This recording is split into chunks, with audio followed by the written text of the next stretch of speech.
मेरे गुरु महेश्वर को मेरा प्रणाम है। हम सबके वरेण्य गुरु भ्राता साहब श्री हैदरानंद जी के चरणों में मेरा प्रणाम है। माँ ममता बई माँ, शक्ति स्वरूपा माँ दीदी नीलमानंद जी के चरणों में मेरा प्रणाम है।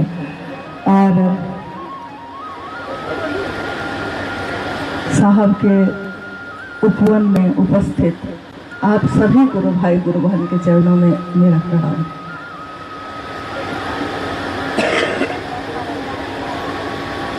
आज का दिन अंग्रेजी तिथि के अनुसार 27 जुलाई को दीदी माँ नीलमानंद जी का जन्म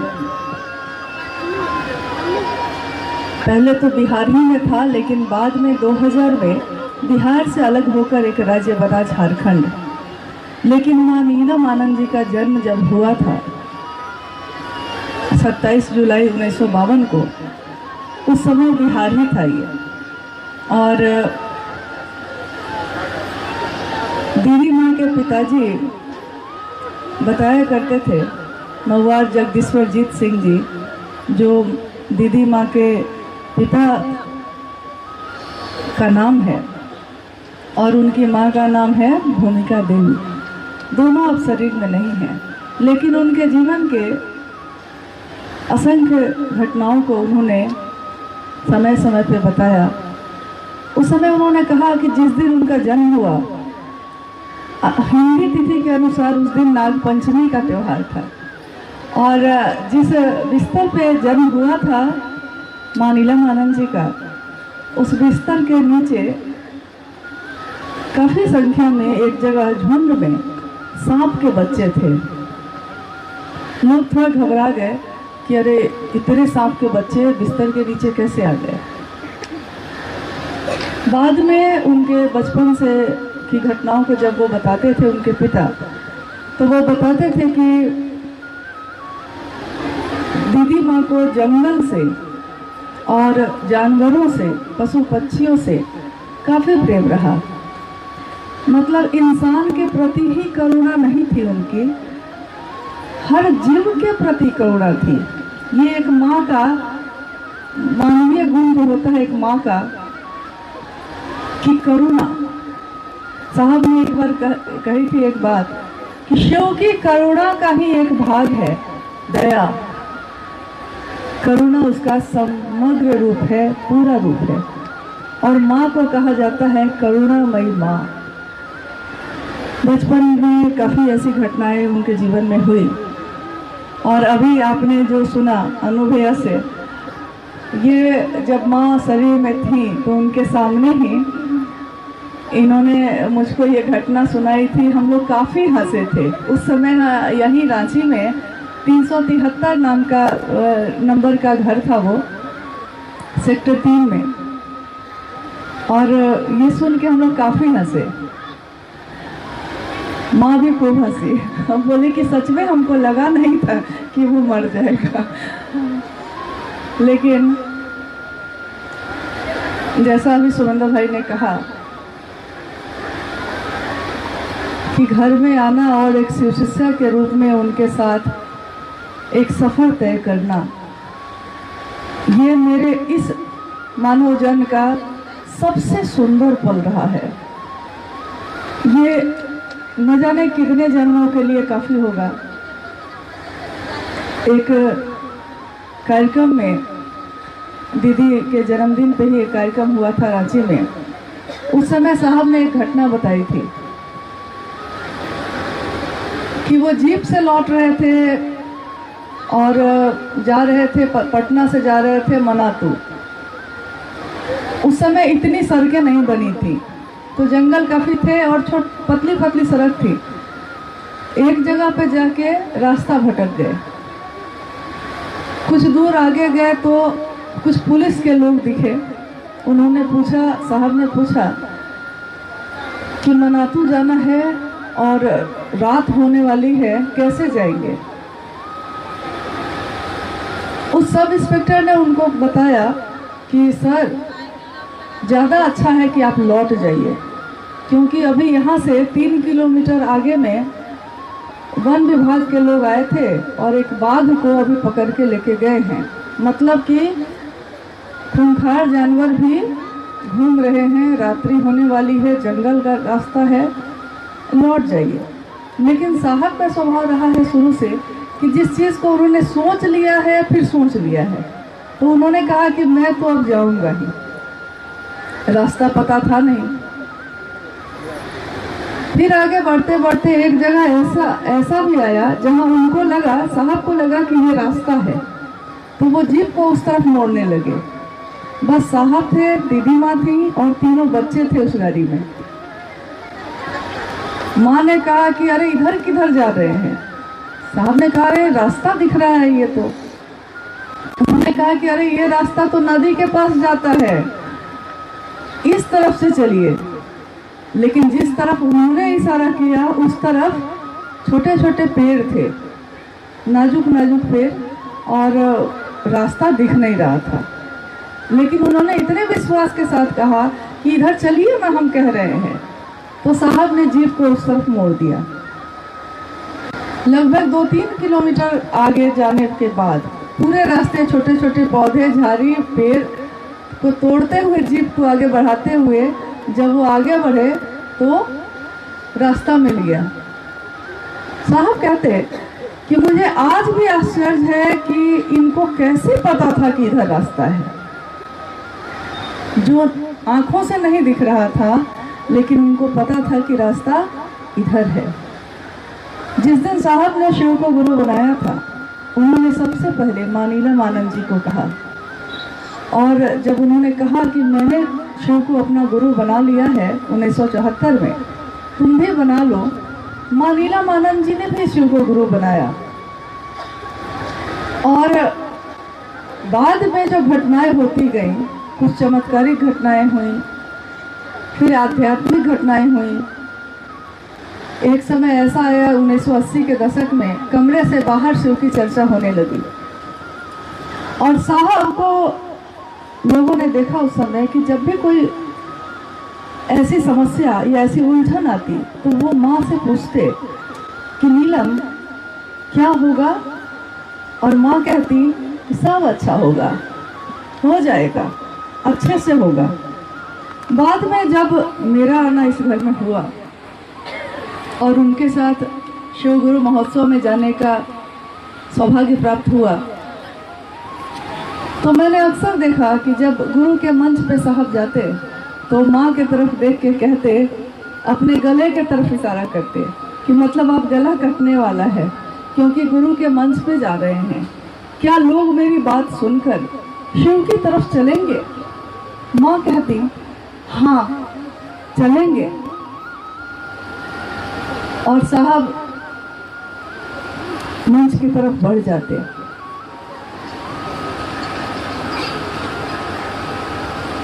शरीर में रहते हुए उन्होंने जो बल दिया है पूरी दुनिया को शिवचेष्टा का, वो शरीर में न रहते हुए भी आज भी लोगों को महसूस होता है, एहसास होता है उसका। माँ नीलम आनंद ने कहा कि जो भी शिवचेष्टा के पथ के पथिक होंगे, जो यात्री होंगे, जो इस रास्ते पे चलेंगे, मैं उनके रास्ते पे जो कांटे मिलेंगे उनको चुन लूंगी। एक माँ ही ऐसा कह सकती है। कहते हैं ना कि पूत कपूत होता है लेकिन माँ को माता नहीं होती। एक कहानी हम लोगों ने सुनी है ना कि एक लड़के की पत्नी ने कहा उसको कि जाके माँ का कलेजा लेके आओ।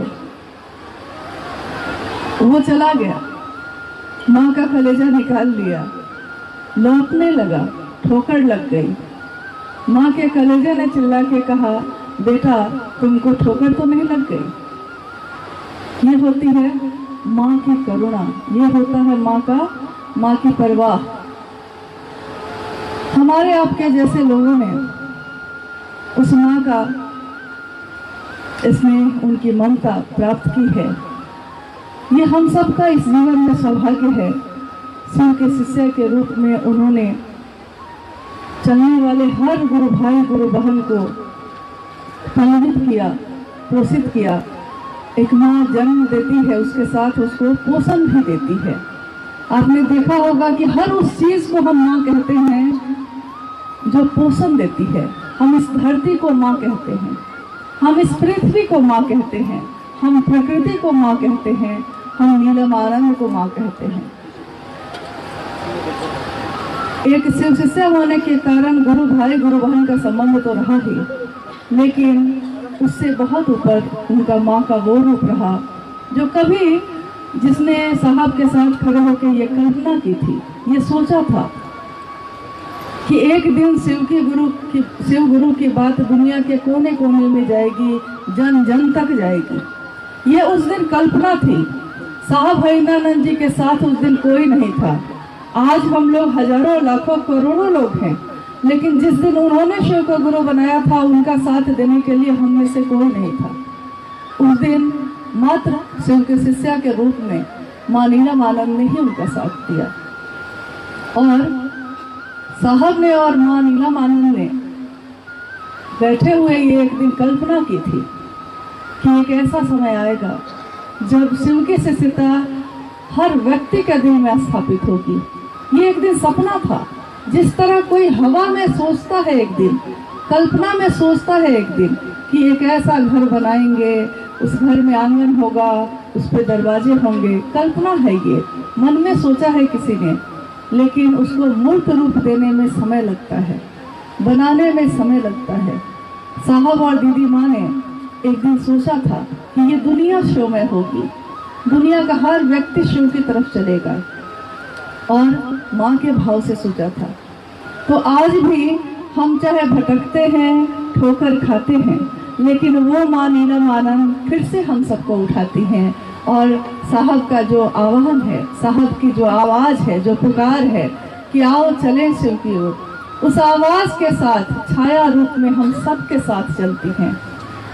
सफर में धूप तो होगी, जो चल सको तो चलो, ठोकर भी होगी, बाधाएं भी होंगी, मन कभी टूटेगा, कभी संभलेगा, सब कुछ होगा, कोई साथ देगा, कोई साथ छोड़ेगा, लेकिन इस धूप में अगर माँ के आंचल की छाया हो तो धूप का असर खत्म हो जाता है।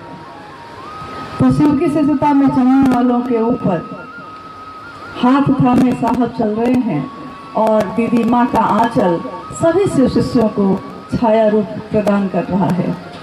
हम नमन करते हैं दीदी माँ के उस स्वरूप को जो भगवती के रूप में उतरा, इस जमीन पे उतरा, इस धरा पे उतरा।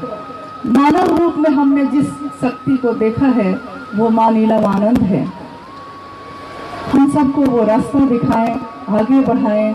शिव की हर रचना अपना सर्वश्रेष्ठ देती है। अभी सावन का महीना है।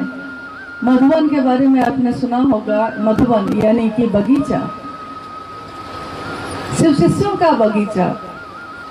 हर फूल अलग अलग है इसमें, कोई फूल एक जैसा नहीं है। कोई गुलाब है तो कोई गुलदाउदी है, कोई कांटों से भरा है तो कोई खुशबू से भरा है। भांति भांति के फूल हैं, सब अलग अलग हैं, लेकिन बगीचा एक ही है। और इस बगीचे को सींचने वाले भी एक ही हैं, साहब और दीदी माँ। तो इस बगिया को उन्होंने सींचा है। हम चाहे अलग अलग मनोभाव लेकर रहते हैं, हम चाहे अलग अलग रूप में हैं, चाहे हमारा मन कुछ और सोचता है, लेकिन जब इस बगीचे के हम फूल हैं तो जो खुशबू दे सकते हैं आप हमको देना चाहिए, क्योंकि मधुवन खुशबू देता है, सागर सावन देता है। सावन ना दे अगर सागर अगर अपने जल से उस सावन का निर्माण ना करे तो बारिश की ये बूंदें नहीं बरसती हैं। तो धूप से जलते हुए धरती को आर्द्रता नहीं मिलती, भीगती नहीं है, वो तपती रहती है। जीना उसका जीना है जो औरों को जीवन देता है, जैसा माँ नीलम आनंद जी ने दिया। जीवन की कितनी घटनाएं, कितनी स्मृतियां हैं। जब वो साहब को विदा करती थी कार्यालय के लिए, उसके बाद उसी 373 में हम लोग कुछ लोग बच जाते थे और टहलते हुए कितनी बातें करते थे। गुरु भाइयों के बारे में, गुरु बहनों के बारे में, शिव की शिष्यता के बारे में, साहब भईंद्रानंद जी के बारे में, उनके जीवन के बारे में और उनकी सोच, उनकी बात जैसे एक आह्लाद से भर देती थी, आनंद से भर देती थी। उनकी उपस्थिति चाहे कहीं भी होती थी तो वहाँ का आसपास का परिवेश भी, वहाँ का माहौल भी वही हो जाता था, राजमणि नीलम जैसा। राजमणि नीलम कहा जाता है उस मणि को जो नागराज के सिर पे सुशोभित होता है और वो शिव के सानिध्य में है।